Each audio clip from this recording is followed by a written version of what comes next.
I have to ask on the question of leadership. In the Le Point interview, the journalist said that you're often compared to Elon Musk, and you highlighted some interesting nuances around that you're quite different, that Elon runs several companies at once while you only run one, and Elon can lean more on the emotional side while you deliberate and think deeply before acting. Can you expand on this? Also, there's an interesting point that you made, that everybody's weakness is also a strength. Everybody's strength is also a weakness. There's a dual nature to all our characteristics. So, on the topic of Elon, what have you learned from his style of leadership? What do you respect about him? First of all, I don't think there is such thing as a negative personal trait. In most cases, our bad traits and our good traits are the same trait, or at least have the same source.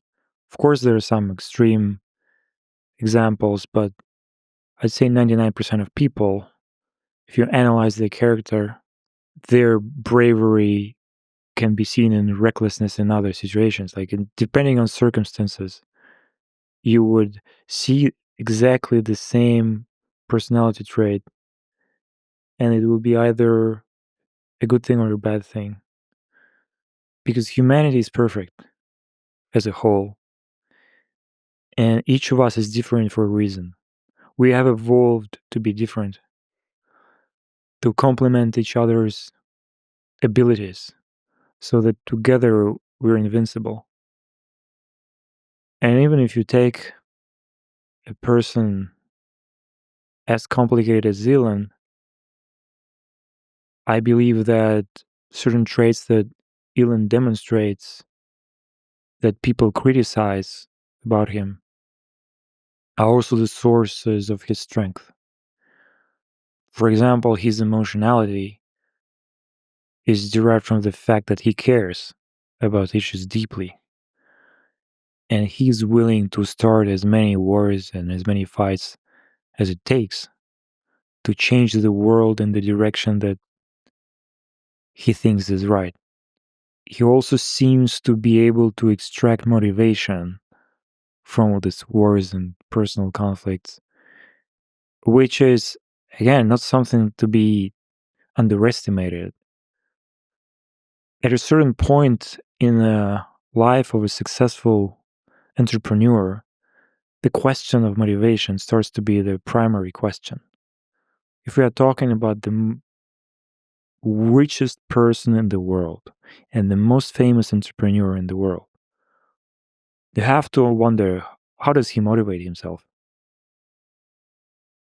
And if starting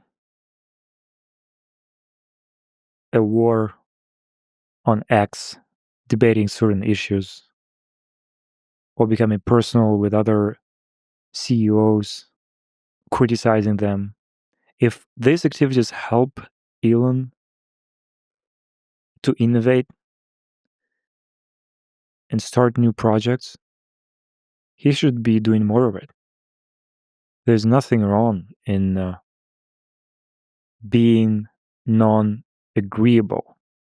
Actually, it's one of the main traits of a successful entrepreneur, not agreeing with things. And every time somebody like Elon, but there is no somebody like Elon, it's just Elon. I think, at least from the entrepreneurs I know and I personally interacted with, he's unique in the sense that he keeps launching new things, running them in parallel, and he doesn't seem to be stretched too thin.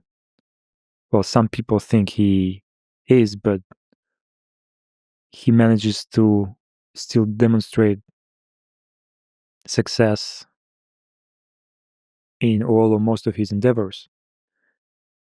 So again, you can criticize Elon for being emotional, but would he be the same person without this? I doubt that. And the incredible teams he's motivated too. There's an element of that, which you've spoken about, the team at Telegram. You know, assembling a team of A players, as we've talked about, is a skill in itself. And that's also a big part of the leaders that we've discussed. It's like what judged in part by the team you assemble. Yes, and one of the necessary character features to enable that is to be ready to be unpleasant. You have to be ready to insult some people if their work is inferior.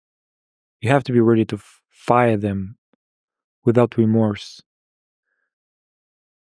So, in order to be an efficient, a great entrepreneur, and enrich the world of innovations, you have to do unpleasant things. Most people will shy away from it.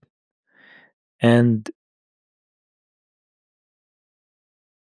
in a certain sense, entrepreneurs sacrifice their peace of mind